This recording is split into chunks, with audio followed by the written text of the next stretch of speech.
Жақсы балалар, ары қарай кетіп келесі тапсырмамызға назар аударайық. Біз 4 топқа бөлініп отырмыз. Бірінші топ бізде бутерброды әдісі арқылы 20-шы беттегі 12-ші тапсырма. Алтын киімді адам мен Тутанхамонданы салыстырамыз.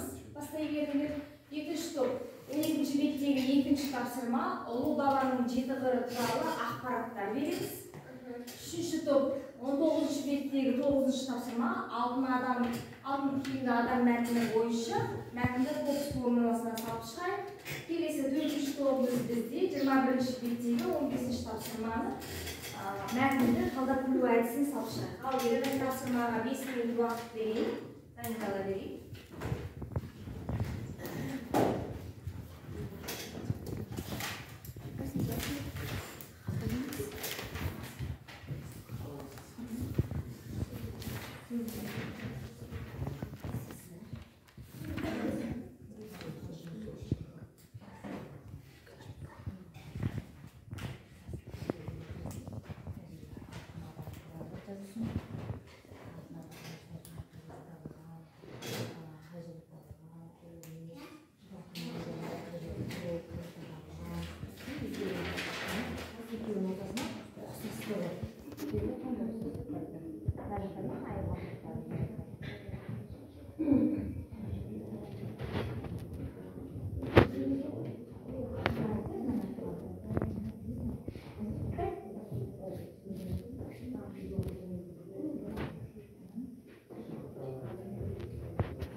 Сразу.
Жақсы балалар, бізде бірінші топ аяқтап жатыр екен, тапсырмаларымыз қорғаймыз дейді. Ал сіздерге берген қандай тақырып болды?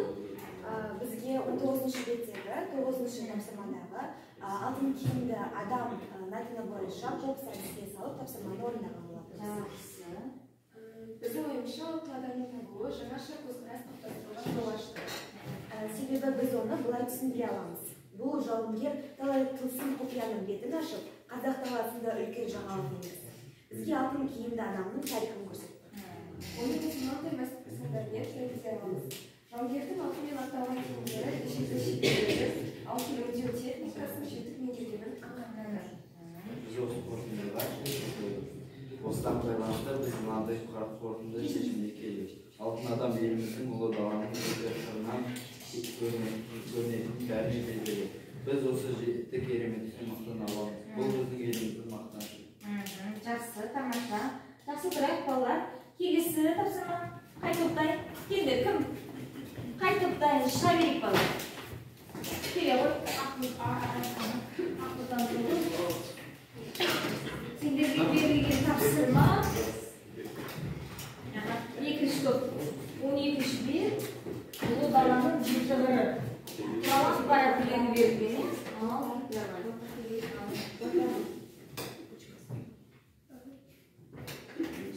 Бізге экранның жетім көрсетілген сөзі берілді. Оның яғни Қазақстанға тиесілі екенін біз білуге керекпіз. Менің алғаным ол қызғалдақ пен алма. Қызғалдақ пен алманың Қазақстанда өсірілгені белгілі. Алматыны да дәл алманың отаны болған соң Алматы деп атаған. Ал қазіргі таңда Рангелдің қызғалдақтың бастапқы күйі Рангел біздің Қазақстанда Алатаудың баурайында кездесетіні анық. Сонымен мен Қазақстанда алма мен қызғалдақ отаны екенін білуге аламын. Жақсы. Маған берілген әлем жетілігінде Ұлы Жібек жолы, содан кейін түркі әлемінің бесігі мен ежелгі металлургия. Ұлы Жібек жолы туралы айтатын болсақ, Ұлы Жібек жолы Қытайдан Византияға дейін баратын керуенді жол бағыты. Ұлы Жібек жолы ағамды төркінетінде жасаған тарихи ескерткіштердің бірі. Ұлы Жібек жолы Қазақстан негізгі өткен жері Сырдария мен Тянь-Шань аймағы. Түркі әлем бесігіне келетін болсақ, Түркістан туралы айтуға болады. Түркістан тарихтың талайын көрген көне шаһар. Мұнда түркі тілдес халықтардың өткен ғасырдағы салты мен санасын ұмыттырмайтын жәдігерлер сақталған. Және ең соңғы ежелгі металлургия. Сан алуан металл кендеріне бай қазақ жері металлургия пайда болғанның орталықтарында. Жақсы. Тағы да. Дәуренде не бар екен? Алтын киімді адам. Алтын киімді адам? Біздің түп тамырымызға жаңаша көзқараспен қарауға жол ашып, әлемдік сенсацияға саналған жаңа 1969 жылы Қазақстанның есік қорғанына табылған. Өнертанушы ғалымдар арасында Қазақстанның Тутанхамон деген атқа ие болған алтын киімді адам. Бұл жауынгер талай тылсым құпияның бетін ашты. Келесі маған берілген ол Қазақстандағы айтқан менің бұның да біздің қазақ жерінен ұлы даладан бастау алғаны белгілі. Бұны дәлелдейтін ең негізгі біздің аргументіміз ол бізге атқан мәліметтерді солтүстік Қазақстанда табылған бұлдай қоныстарында аттың сүйегі табылған зерттеу нәтижелерінде және де олардың қыш ыдыстарынан, сүйегі ыдыстарынан қымыздың жұғымы табылған деседі. Сол бізге атқан мәліметтері Қазақстанда қалыптасқанның нағыз дәлелі.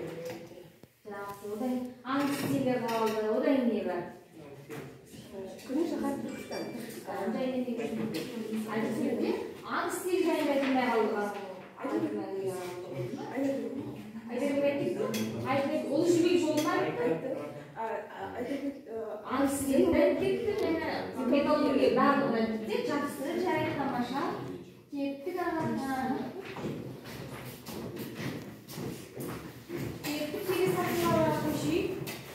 Үшінші топ бар ма? Бізде қалдақ әдісі төртінші топ келейік. Бутерброд әдісі арқылы бірінші топ бар ма? Келді. Бірінші топ дайын болса, мәлімет құрай берейік.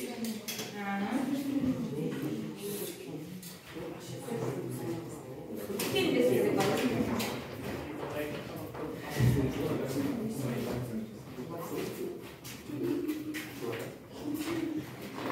Жақсырайық мәліметіне тақтағы. Жақсырайық. Қолдан шықпамай.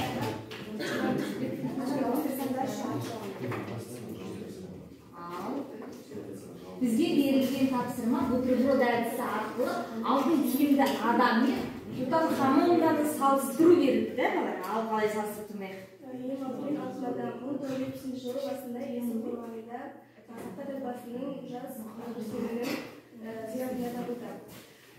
Дәлірек айтқанда, Алматы облысы Есіл қаласының солтүстігінде Есіл өзенінің сол жақ жағалауындағы темір дәуірінен сақталған сақ обасының табылған алтын киімді сақ жауынгерлермен мүддесі 1969 жылы 1970 жылы археолог Ақышев тапқан.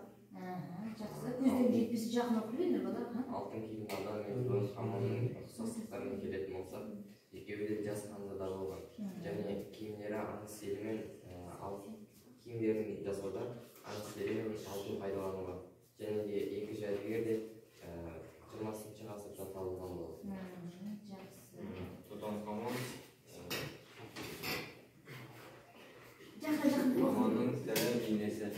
Таққа отырғандағы есімі Нехепрура жаңа патшалықтың дәуірдегі Мысыр фераоны шамамен біздің заманымыздан бұрын 1492 билік етті.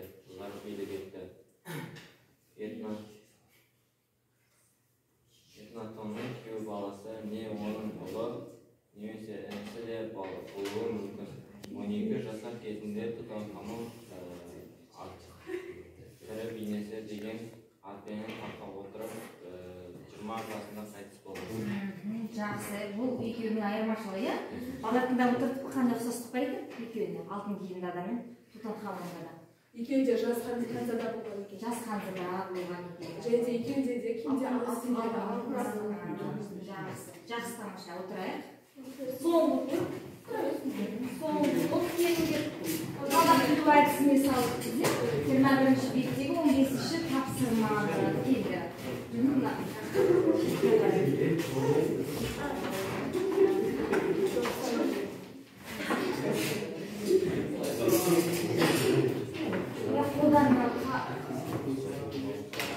Қолдарына алыңдар, қапақпен сұқламайды.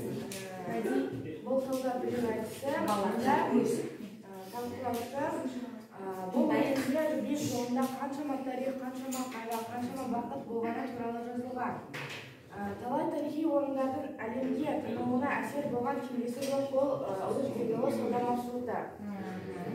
Ұлы жібек жолы арқылы белгілі бір өркениеттер қалыптасып көркейген. Ұлы жібек жолы қалалардан тіпті жаңа мемлекеттердің пайда болуына әсерін тигізді. Ұлы жібек жолының ұзындығы 12.000 шақырым болған. Және де ол Қазақстанның оңтүстігінің аумағынан өткен. Жақсы, тамаша. Одан айн болмаса лақ болып, ақының атын болмаса ода көп бұзақ, сақышына ауышауды, алда алынылы, алда болын. Жақсы, шешелі. Қалдар бүлу тәсілінде сіздерге сұрақ. Қалдар бүлу тәсілінде сұрақ жолы. Ежелгі түрік заманда батыс пен шығысты байланыстырған нысан. Ұлы жібек жолы. Ұлы жібек жолы қай жерлерден басталды? Айта. Қытайдан Византия айтылды. Қытайдан басталды. Ұлы жібек жолы серіктестері үшін не жеткізді? Басқа, аңа енді еркежан жібек матасы. Жақсы. Менің білім ол байланыстырушы болды. Ұлы жібек жолы шығыс пен батысты байланыстырып, қалалардың тіпті жаңа мемлекеттердің қосылуына әрекетін яғни септігін тигізген. Және ол біріншіден қазіргі таңда ұлы жібек жолының пайда болуының арқасында қолөнер шеберлері жаңа өнерлер түрлерін игерді. Қазіргі шеберлер темірден жасалған бұйымдарды шығыстан, ал шыны ыдыстарды батыстан үйренген. Екіншіден, Еуропа осы бағытпен жүріп өткен саяхатшылардың арқасында ғана шығыстың мәдениетімен танысты. Және қорытындыда ұлы жібек жолы ол үлкен ағашқа ұқсайды деп ескерттік. Өйткені оның көптеген бағыттары болған. Жақсы, тамаша, жақсы. Күшті орындап шыққан. Жақсы отырайық, балалар. Жақсы балалар, тапсырмамызды аяқтадық. Енді топтар бір-бірімізді бағалап кетейік. Ал мен жаққа кетті бағалап мен жаңа ғана өзім таныстырып кеткен бірінші топқа өз пікірімді айтқым келеді. Бұлардың жасаған жұмыстары маған өте қатты ұнады.